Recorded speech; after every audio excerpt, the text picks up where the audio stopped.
भर जाबो जाबो डोंगर गढ़ बमलाई के। चलो दरस भर जाबो जाबो डोंगर गढ़ बमलाई के। चलो दरस भर जाबो जाबो डोंगर गढ़ बमलाई के। चलो दरस भर जाबो जाबो डोंगर गढ़ बमलाई के।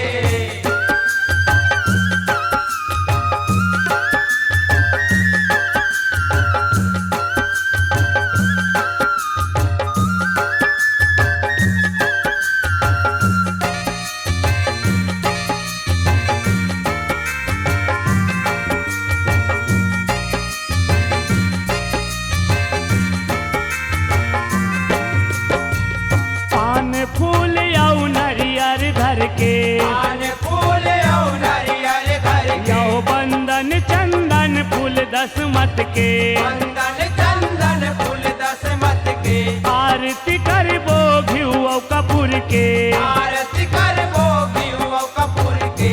आबो आशीष ला मन भर के। आबो आशीष ला मन भर के। माथे ला अपन नवाई